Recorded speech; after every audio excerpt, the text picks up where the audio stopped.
Oferecimento: Construtora Vimarra, 43 99993 0033, Londrina, Paraná.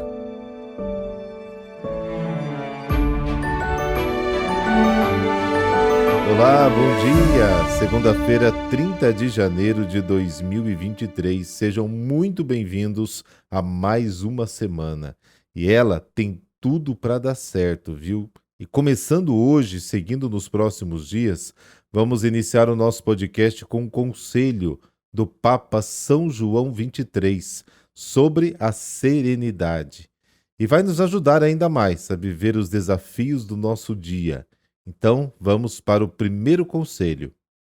Só por hoje, diz o Papa, tratarei de viver exclusivamente este meu dia, sem querer resolver o problema da minha vida todo de uma vez. Rezemos.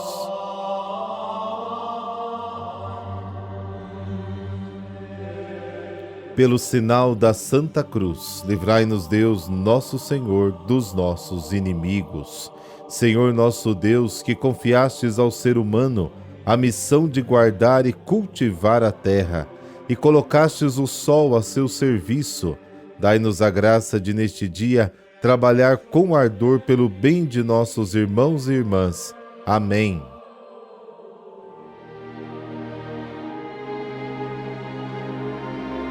Marcos, capítulo 5, versículos de 1 a 20. O Senhor esteja convosco, Ele está no meio de nós. Proclamação do Evangelho de Jesus Cristo segundo Marcos. Glória a vós, Senhor. Naquele tempo, Jesus e seus discípulos chegaram à outra margem do mar, na região dos Gerazenos. Logo que saiu da barca, um homem possuído por um espírito impuro, saindo de um cemitério, foi ao seu encontro. Esse homem morava no meio dos túmulos, e ninguém conseguia amarrá-lo, nem mesmo com correntes. Muitas vezes tinha sido amarrado com algemas e correntes, mas ele arrebentava as correntes e quebrava as algemas, e ninguém era capaz de dominá-lo. Dia e noite ele vagava entre os túmulos e pelos montes, gritando e ferindo-se com pedras. Vendo Jesus de longe, o endemoniado correu, caiu de joelhos diante dele e gritou bem alto: Que tens a ver comigo, Jesus, Filho do Deus Altíssimo? Eu te conjuro por Deus, não me atormentes. Com efeito, Jesus lhe dizia: Espírito impuro, sai desse homem. Então Jesus perguntou: Qual é o teu nome? O homem respondeu: Meu nome é Legião, porque somos muitos. E pedia com insistência para que Jesus não o expulsasse da região. Havia aí perto uma grande manada de porcos pastando na montanha. O espírito impuro suplicou: Então, manda-nos para os porcos, para que entremos neles. Jesus permitiu.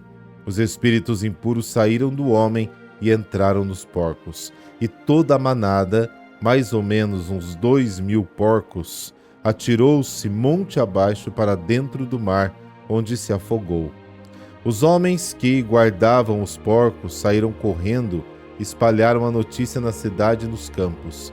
E as pessoas foram ver o que havia acontecido. Elas foram até Jesus e viram o endemoniado sentado, vestido e no seu perfeito juízo, aquele mesmo que antes estava possuído pela legião, e ficaram com medo. Os que tinham presenciado o fato explicaram-lhes o que havia acontecido com o endemoniado e com os porcos. Então começaram a pedir que Jesus fosse embora da região deles. Enquanto Jesus estava de novo na barca, o homem que tinha sido endemoniado pediu-lhe que o deixasse ficar com ele. Jesus, porém, não permitiu. Entretanto, lhe disse: Vai para casa, para junto dos teus, e anuncia-lhes tudo o que o Senhor, em sua misericórdia, fez por ti. Então o homem foi embora e começou a pregar na Decápole tudo o que Jesus tinha feito por ele, e todos ficavam admirados. Palavra da salvação, glória a vós, Senhor.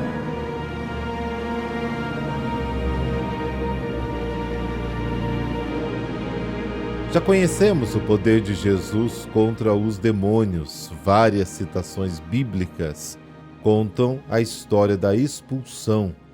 Mas há uma novidade aqui. Estamos no território da Decápole, que significa 10 cidades, em terra pagã, onde o poder de Satanás é mais sólido. Um sinal concreto da terra pagã é aquela numerosa manada de porcos que pasta na montanha. Montanha, lugar reservado ao culto e à oração. Lembra o Monte Sinai? O porco é um animal impuro, abominado pelos judeus, e que só pode ser encontrado em uma terra impura e pagã. Um instinto de morte prevalece no gerazeno possuído. Ele odeia a vida dos outros e danifica a sua. Vive aonde? Em sepulturas. O demônio que escraviza esse homem chama-se Legião, uma coalizão de demônios. Lutados e derrotados na terra de Israel, eles se retiram para terras pagãs. Da tempestade do mar, como está no capítulo 4 de Marcos, tentaram deter o avanço vitorioso de Cristo. Jesus, tendo vencido a linha de barreira, ataca o império de Satanás no coração, no quartel-general do Estado-Maior. Este endemoniado é considerado típico representante do paganismo, e isso à luz de Isaías, capítulo 65, versículos de 1 a 4, que diz o seguinte: Deixei-me procurar por quem não me questionava. Deixei-me encontrar por quem não me procurava. Eu disse: aqui estou, para as pessoas que não invocaram meu nome. Estendi a mão todos os dias para um povo rebelde. Eles seguiram um caminho mau, seguindo seus caprichos, um povo que sempre me provocou com descaramento. Eles sacrificaram nos jardins, ofereciam incenso sobre os tijolos, habitavam nos túmulos, pernoitavam em esconderijos, comiam carne de porco e comida impura ficavam em seus pratos. Este pagão tem um nome. Em texto grego completo, ele responde com uma palavra latina, legião. Recordamos que a legião romana era composta por 6.000 homens. Esta palavra evoca a guerra, a presença e dominação romana, personificada por aqueles legionários porcos. Lembrando que o javali era um dos símbolos do poder imperial, representado nas insígnias do exército romano, da legião romana. É a demonização do exército romano. Para Marcos, que provavelmente escreve o seu evangelho em Roma, capital do império, em meio à perseguição de Nero, essa passagem pode significar para os cristãos: Cristo lançará esta legião de porcos demoníacos, que são os perseguidores, no mar, e libertará a terra do poder opressor do Império Romano, que é uma manifestação do poder de Satanás. Para confirmar esta visão da história, você pode pegar lá em Apocalipse, do capítulo 13 ao capítulo 20. Os porcos caindo no mar é certamente uma cena chocante para o homem da economia, entre aspas, de todos os tempos. O Senhor está libertando a terra do mal e do maligno, e essa libertação é motivo de alegria, mas essa alegria tem um preço alto, a perda de 2.000 porcos. E os gerazenos não querem pagar preços tão altos. Esse Jesus também será um grande libertador, mas seus honorários são muito caros. Melhor então suportar a escravidão de Satanás com resignação e desfrutar de sua riqueza e de sua sujeira sem ser perturbado.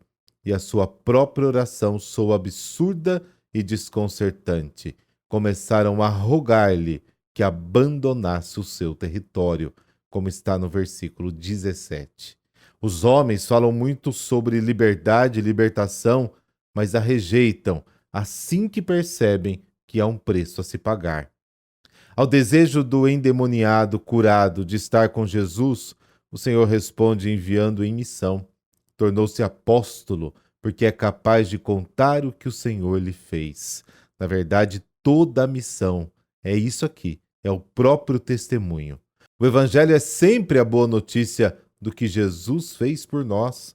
A evangelização não é tanto uma exposição de doutrina ou de ideias, mas uma história de fatos, uma narração do que o Senhor fez e continua fazendo por nós. Assim como Jesus começou a proclamar o Evangelho na Galileia, também este endemoniado, curado, o proclama na Decápolis. É o início da missão no meio dos pagãos.